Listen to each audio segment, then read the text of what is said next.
वीरुषं देवं विश्वाक्षं विश्वशम्भुवं विश्वं नारायणं देवमक्षरं परमं पदं विश्वतः परमां नित्यं विश्वन्नारायणगुं हरिं विश्वमेवेदं पुरुषस्तद्विश्वमुपजीवति पतिं विश्वस्यात्मेश्वरं शाश्वतं शिवमच्युतं नारायणं महाज्ञेयं विश्वात्मानं परायणम्।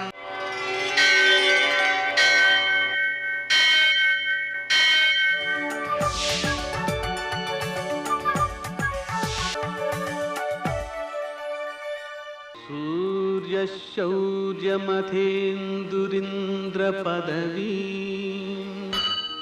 सन्मङ्गलं मङ्गलम्। పద్మావతి ప్రణయలాలితముగ్ధదేహ శ్రీ వెంకటేశరుణమోచనమస్తు మహ్యం. నేటి కాలమాన విశేషాలను గమనిద్దాం. స్వస్తి శ్రీ చాంద్రమాన నందననామ సంవత్సరం ఉత్తరాయణం శశిరతువు మాఘమాసం కృష్ణపక్షం శనివారం. సూర్యోదయం 6:37 సూర్యాస్తమయం 6:19. తిథి పంచమి రాత్రి 8:03 వరకు. నక్షత్రం స్వాతి రాత్రి 11:16 వరకు. శేషవర్జం ఉదయం 7:09 వరకు. మరల తెల్లవారుజామున 4:36 నుంచి 6:08 వరకు. దుర్ముహూర్తం ఉదయం 6:37 నుంచి 8:11 వరకు. అమృతకాలం పగలు 2:49 నుంచి 4:21 వరకు. రాహుకాలం శనివారం కాబట్టి ఉదయం 9 నుంచి 10:30 వరకు. నేటి విశేషం శనివారం. శనివారం వెంకటేశ్వర స్వామికి ప్రీతికరం, శివారాధనకి అత్యుత్తమం. శనిదోష పరిహారానికి 1 కేజీ నల్ల నువ్వులు తీసుకుని శివునికి పూజ చేసి 1 కేజీ బెల్లం నివేదన చేసి రెండింటినీ కలిపి ఆవులకు పెడుతుంటే ఈ శనికి సంబంధించినటువంటి దోషాలన్నీ కూడా తొలగిపోతాయి. ఆంజనేయ స్వామిని ఆరాధించడం ద్వారా పనులలో విఘ్నాలు తొలగిపోయి విజయం సిద్ధిస్తుంది. ఆకు పూజ చేయడం, అలాగే వడమాల ఆయనకి వేయడం, అప్పాలు నివేదించటం, లేదా సింధూర పూజ చేస్తూ ఉండడం లాంటివి చేస్తూ ఉంటారు. కార్యసిద్ధికి ఇవన్నీ కూడా ఉపకరిస్తాయి. నేటి ఆణిముత్యాలు.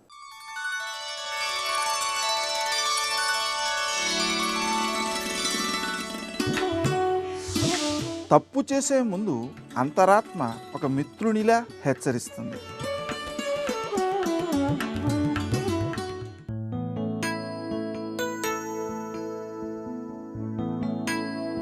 సమయం సరిపోవడం లేదనేది ఒక వంక మాత్రమే. కాలం నీ చేతిలో లేకపోవచ్చు, కానీ దాన్ని సద్వినియోగం చేసుకోవటం నీ చేతుల్లోనే ఉంది.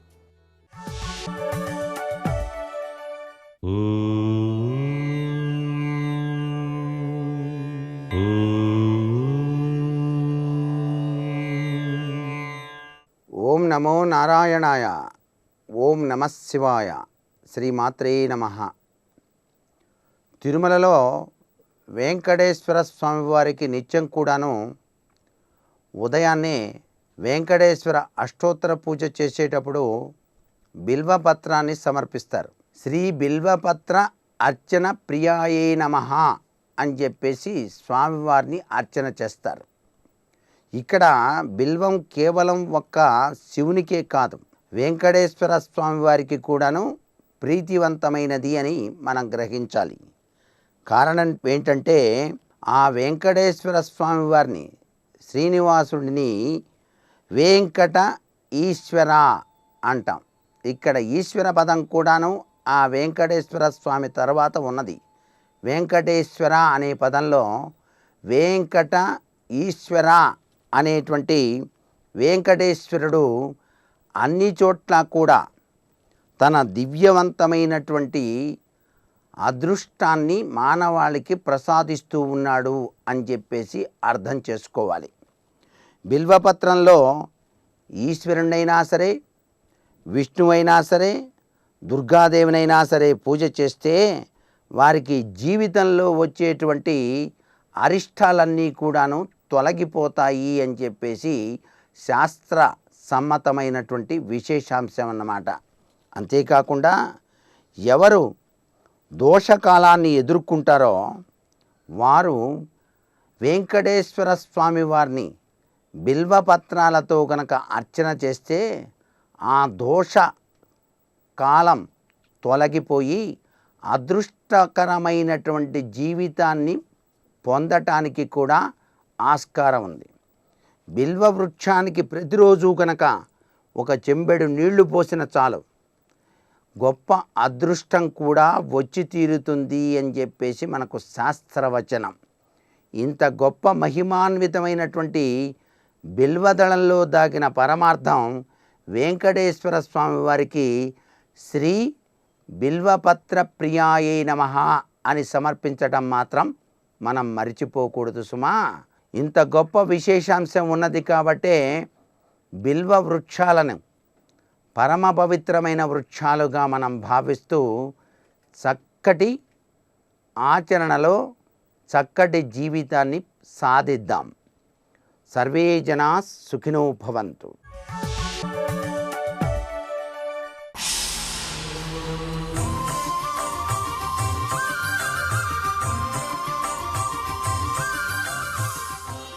శతక సాహితీ సరస్వతికి నమస్కారం. గండూషించిన నీట స్నానమొసగంగా సల్లకీ శాఖలంతుండానన్గొని తెచ్చి పూజలిడగా ద్యుచ్చున్నతంబుల్ ఫణాదండం బందున తెచ్చి రత్నములు పాదద్వంద్వమున్ చేర్పగా నిండారన్ పెను భక్తికి అబ్ధిగతి పొంగేరాదు విశ్వేశ్వరా. ఓ విశ్వేశ్వర స్వామి, ఏమి చెప్పనయ్యా నా బాధ. గండూషించిన నీట స్నానమొసగంగా. ఆ కన్నప్ప ఉన్నాడు చూశావా, నీ భక్తుడు, మహాభక్తుడు, నీకు పుక్కిలించినటువంటి నీటితో అభిషేకం చేశాడయ్యా. అలా పుక్కిలించిన నీటితో నీకు అభిషేకం చేయాలంటే ఎంతటి భక్తి ఉండాలి. ఆ భక్తిలో, ఆ తన్మయత్వంలో ఏమి చేస్తున్నాడో కూడా తెలియనటువంటి స్థితిని పొందితే కానీ అటువంటి పని చేయలేడు. పుక్కిలించిన నీటితో ఎవరైనా అభిషేకం చేస్తారా? నీ దేవాలయంలో, నీ ప్రాంగణంలో ఆ చివరో ఈ చివరో కూడా పుక్కిలించిన నీటిని అక్కడ ఎవరైనా సరే ఉమ్మివేయాలంటే అక్కడ కూడా పాపం వస్తుందని భావిస్తారు కదా. అలా పాపభావన లేకుండా పుక్కిలించినటువంటి నీటితో నీకు అభిషేకం చేశాడంటే ఎటువంటి భక్త్యావేశం కలిగి ఉన్నాడు ఆ మహాభక్తుడు. అటువంటి మహాభక్తి నాకు లేదయ్యా, అటువంటి భక్తి కలగటం లేదు అని బాధపడుతున్నాడు ఆయన. విశ్వనాథ సత్యనారాయణ గారు ఎంత చక్కగా ఈ పద్యం రాశారంటే, గండూషించిన నీట స్నానమొసగంగా. అలా ఆ భక్త్యావేశంతో నేను ఆ పని చేయలేకపోతున్నానే. సల్లకీ శాఖలంతుండానన్గొని తెచ్చి పూజలిడగా. అడవిలో ఉండేటువంటి చెట్టు, ఆ చెట్టుకున్నటువంటి ఆకులను, రెమ్మలను, వాటిని తొండంతో తెంపి తీసుకొని వచ్చి అది పత్రిగా నీకు భావించి దాంతో పూజ చేయాలంటే ఆ ఏనుగుకున్నటువంటి భక్తి, ఆ మహాభక్తి, ఆ తీవ్రత నాకు కలగటం లేదయ్యా. అది నాకు బాధగా ఉన్నది. ద్యుచ్చున్నతంబుల్ ఫణాదండంబున తెచ్చి రత్నములు పాదద్వంద్వమున్ చేర్చగా. విపరీతమైనటువంటి కాంతులతో దగద్దగాయమానంగా ఉన్న రత్నములను తీసుకొని వచ్చి నీ పాదముల దగ్గర వాటిని అమర్చి నిన్ను అర్చించేటువంటి విధముగా ఆ తీవ్రమైన భక్తి ఆ సర్పరాజానికి ఉన్నట్టుగా నాకు లేదయ్యా. ఆ పాము అద్భుతమైన రత్నాలను తీసుకొని వచ్చి నీకు పూజ చేస్తున్నది.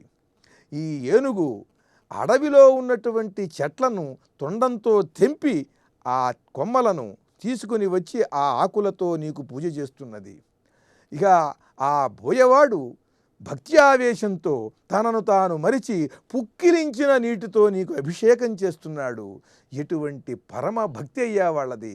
ఆ భక్తి తీవ్రత నాకు లేదు అని ఆయన బాధపడుతూ, నిండారన్ పెనుభక్తికి అబ్ధిగతి పొంగేరాదు విశ్వేశ్వరా. అబ్ధిగతి పొంగేరాదు. గొప్ప భక్తి ఉన్నది కానీ గొప్ప భక్తి ఉంటే మాత్రం సరిపోదు. సముద్రం ఎప్పుడూ అంతే జలాన్ని కలిగి ఉంటుంది. కానీ దానికి ఆ పౌర్ణమి రోజు వచ్చినప్పుడు లేదా ఏదన్నా ప్రభంజనం వచ్చినప్పుడు ఒక ఉద్ధృతి వస్తుంది. ఉద్ధృతి వచ్చి ఆ సముద్రం అంతా కూడా పొంగు మీద ఉంటుంది. ఆ ఉప్పొంగేటువంటి స్థితిలో ఆ సముద్రం ఎలా ఉంటుందో ఈ భక్తి అనేటువంటిది ఎంత కలిగినా సరే ఆ పొంగు కావాలి. సముద్రానికి ఉప్పొంగేటువంటి స్థితి ఎంత గొప్పదో భక్తికి కూడా ఆవేశముతో కూడుకున్నటువంటి పొంగు రావాలయ్యా. అటువంటి భక్తిని ప్రసాదించమని నిర్మలమైన హృదయంతో అద్భుతమైనటువంటి భక్త్యావేశముతో ఆ విశ్వేశ్వరుణ్ణి అర్చిస్తూ ఆ ఆరాధన అలా చేయాలని మనకు చెబుతూ చక్కని పద్యరచన చేసి గొప్ప శతకాన్ని మనకు అందించిన కవి సమ్రాట్ విశ్వనాథ సత్యనారాయణ గారి విశ్వేశ్వర శతకంలోని మరి ఒక పద్యం గురించి రేపు ఉదయం తెలుసుకుందాం. ఓం నమః శివాయ.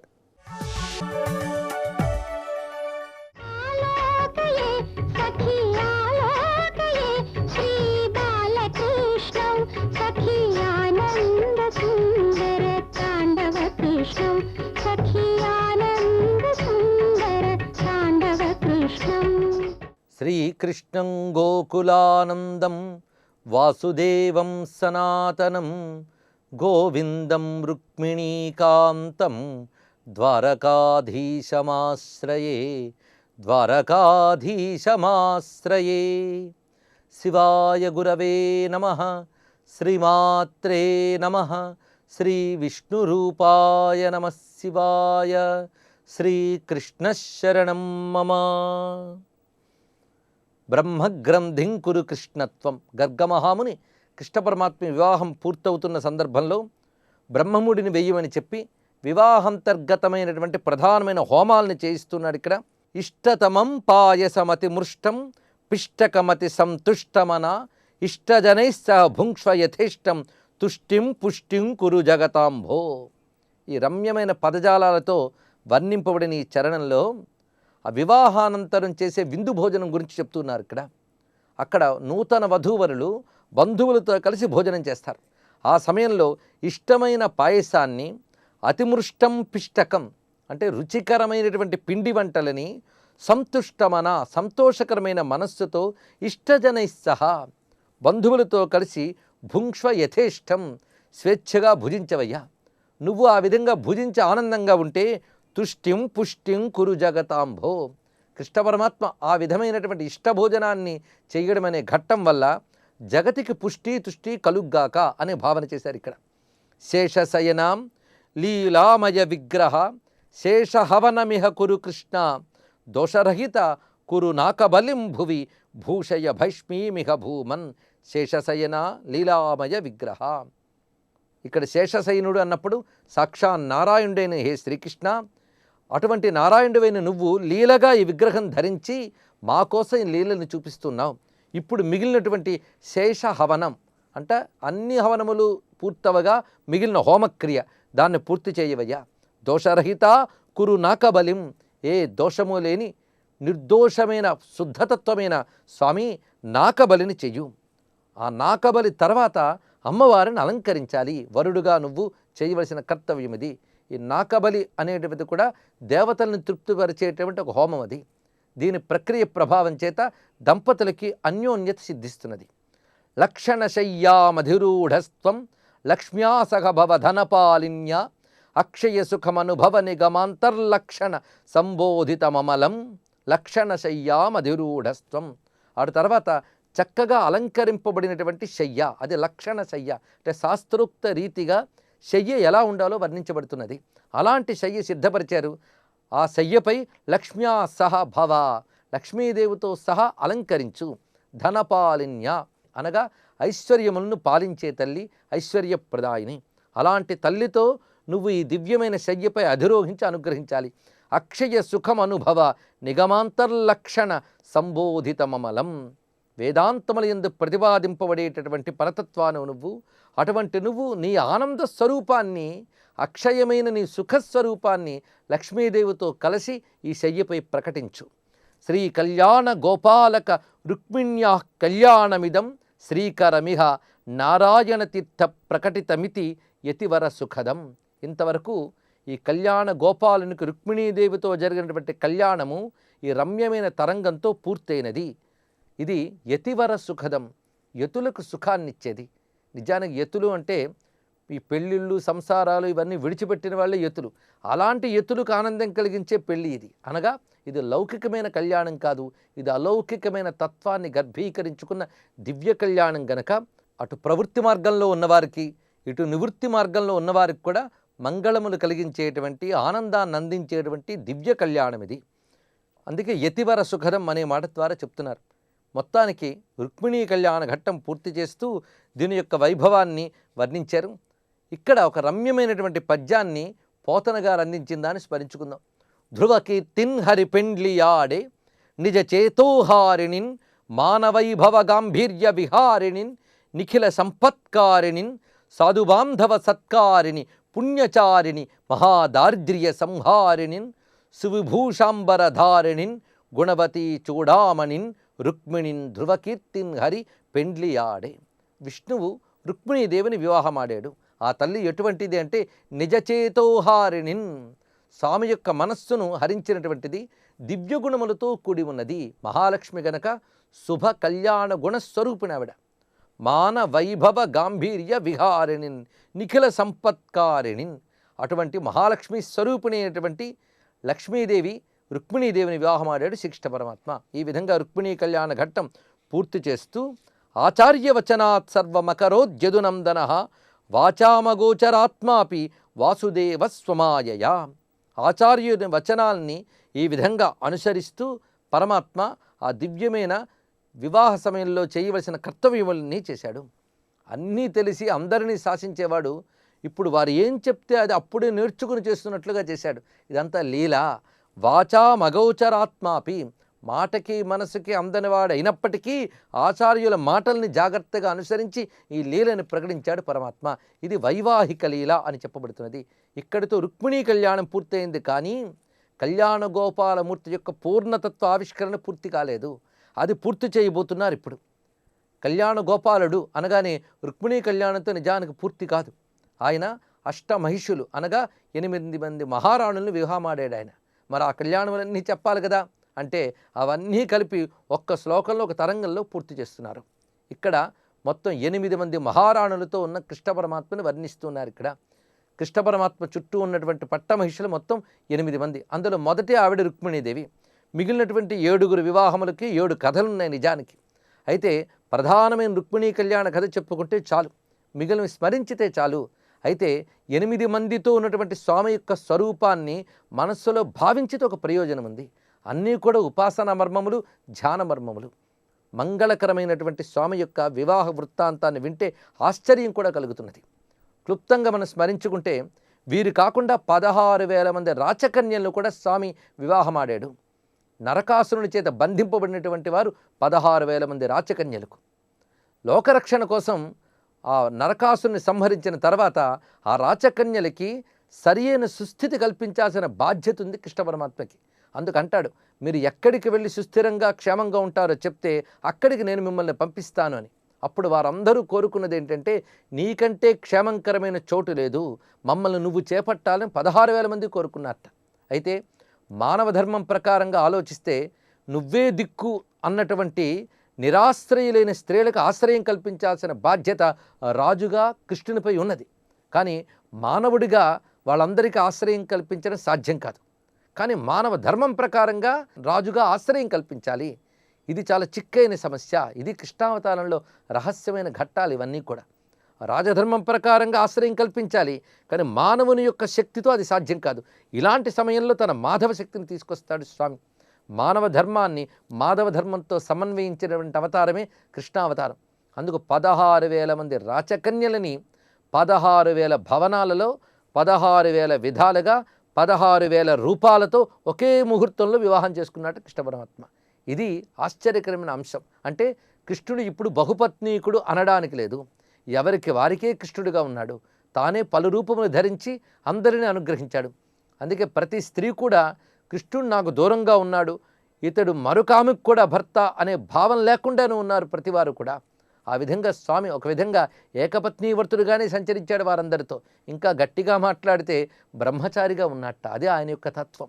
అందరివాడు, ఎవరికి ఏమీ కాడు. అయితే ఈ 16,008 మందితో స్వామి ఉండడంలో విశేషం ఏమిటి? ఇది ఒక తాత్విక రహస్యం. సాధారణంగా ఇది సాధ్యమవుతుందా? 16,008 మందితో ఒక మహాపురుషుడు ఉండడం సాధ్యమవుతుందా అంటే సాధ్యం కాదు అనడానికి లేదు.